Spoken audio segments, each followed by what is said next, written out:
Hey there guys, and welcome back. Last week we ran through part 2 of PPE and I hope you guys enjoyed that video. This week we're talking about finishes. Not all finishes, but one in particular, which is the hand rub finish. For years I've struggled with getting a half decent finish on flat work, and today I'm going to show you how to do an easy hand rub finish to get it looking and feeling great. So let's have a look at this. You guys are going to love this one.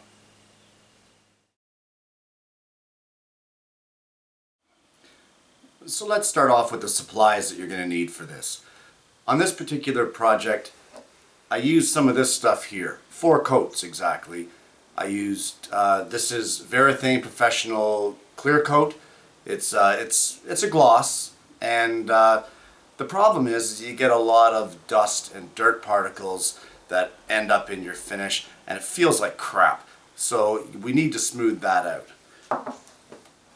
We also picked up some ultra fine steel wool.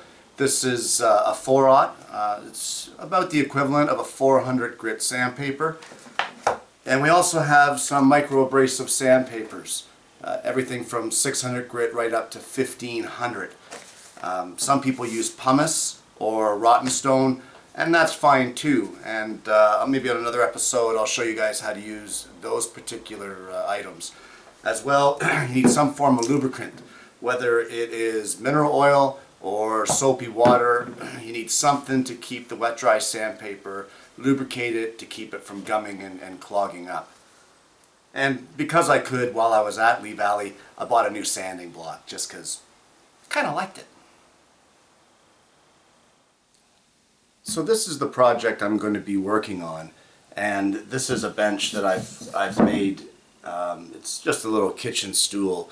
It's really nothing special. Walnut and maple. I already have 4 coats of the clear finish on this, and the important part at this point in time is to make sure that the finish is dry. It has to be completely dry. If it's soft at all, the rub finish won't work. You give it at least 48 hours, if not more. The more the better. This one here, although it looks fine and it's got a nice sheen to it, it's very rough. It doesn't feel good. There's little bits and particles in there. So we're going to bring this down. We're going to smooth this out. And this is the part that's called leveling the finish. So the first thing we want to do is I've got a little pad of this 4/0 steel wool here. And you want to take that steel wool, no lubricant is needed at this time, and you just want to rub it all over the entire surface. This will kind of rough up the finish that's on there. It'll kind of get a little bit cloudy, but it'll also start taking off a lot of those dust particles that you'll see and feel. At this point, when you feel this now, this is nice and smooth. There are a few little imperfections, but as you work with the steel wool, you'll start to feel those disappear. You want to be careful not to rub hard enough to go through the finish. Just nice, easy pressure and nice gentle strokes, and that's the way you're going to get the nice finish going on this. As you go with this, you're going to see that the steel wool is going to really start gumming up. So keep rotating it to give yourself a clean piece of steel wool to rub it with.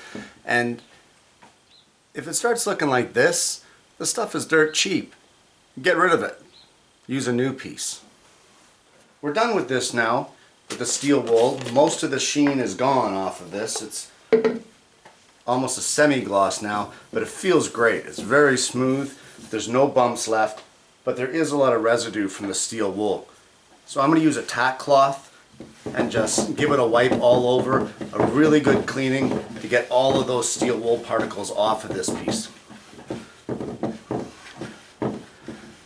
When you're using the steel wool or any of the other processes along the way here, you want to be very careful on the edges, because the abrasives will wear through the finish on the edge very, very quickly.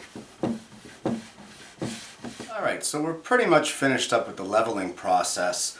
There's a few little imperfections, but they're going to get taken care of with this next step. I've got my brand new swanky sanding block. loaded up with 600 grit wet dry sandpaper, and what we're going to do is we're going to get some lubricant on here, whether it be mineral oil, soapy water, lemon oil. There's all kinds of stuff you can use, but for this particular application I'm going to use one of my kids' drink boxes. Sorry about this, guys, but it's only soapy water. Your mom will clean it up when I'm done. And anyway, I'm going to lubricate the top of this. I'm not going to be shy about it. You want that to be good and wet. We're going to get the paper good and wet. And again, nice, even strokes. You don't want to go sanding all over the place. You just want to do nice, even strokes. And you'll feel it almost suction cupping to your work. That's a good thing. That means you're getting a good flat finish on there, and that's what you're looking for. Every so often, because you're going to get buildup, you really want to give this a good wipe just to see how you're doing. The last thing you want at this stage of the game is to rub through your finish to the bare wood. That could be disastrous, especially if you've added color to your finish. In this case I haven't, I've just gone natural with it. But just get yourself a soft cloth and just give it a wipe and see how we're doing. Just clean off that soapy residue. And I can even feel here as I'm wiping this that this is really smooth. This feels fantastic. I mean, we're really getting this looking great.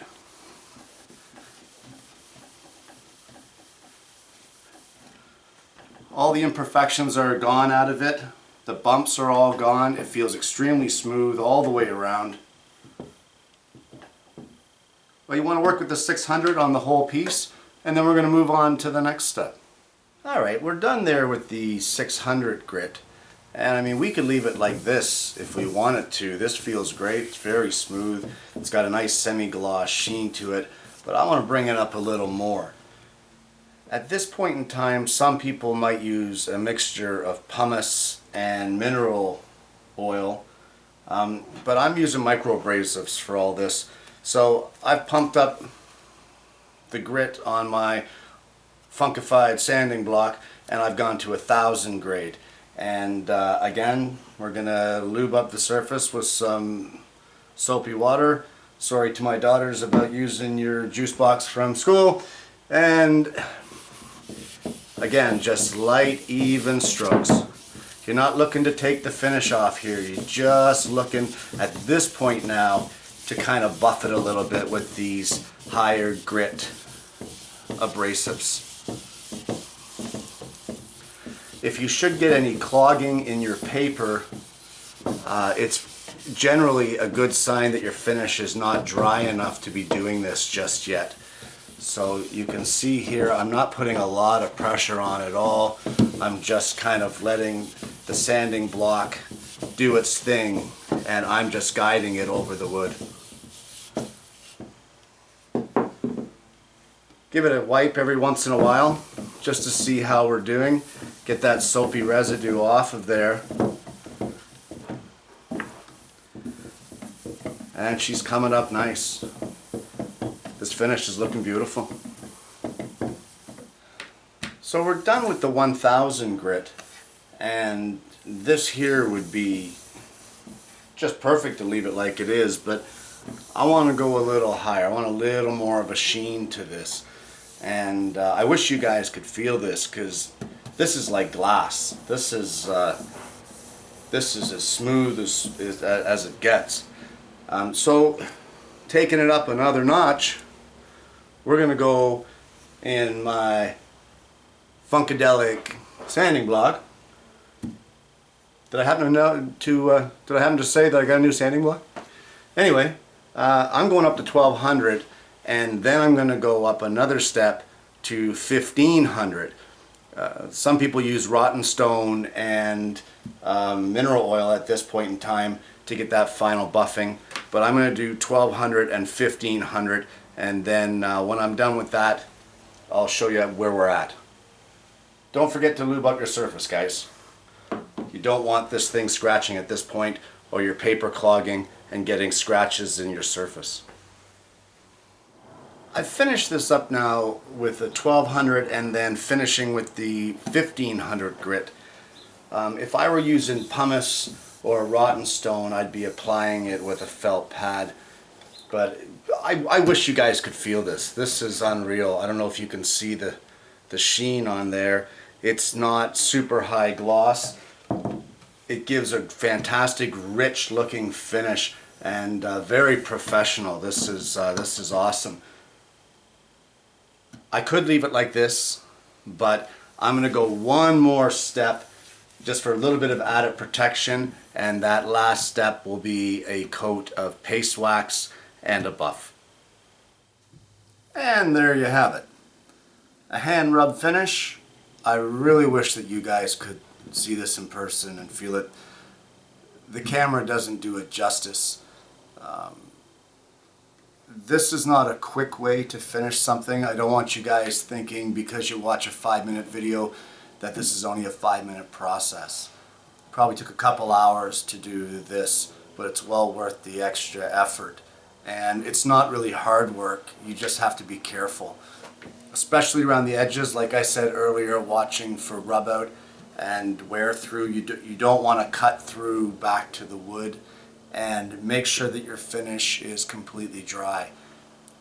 This stool is not for me, it's for somebody else. It's a gift, and well, I hope they like it, and I hope you guys have enjoyed this week's video on hand rubbed finish. So remember, steel wool, extra fine to start, 600 grade, then I went to 1000, a 1200, and finally a 1500, and then finished it up with paste wax, being sure to clean in between each sanding, and as well as cleaning, watching for your paper clogging up, and plenty of lubrication, guys. That's the key to not destroying or scratching your piece. Thanks for watching, and I'll see you next week with another woodworking video.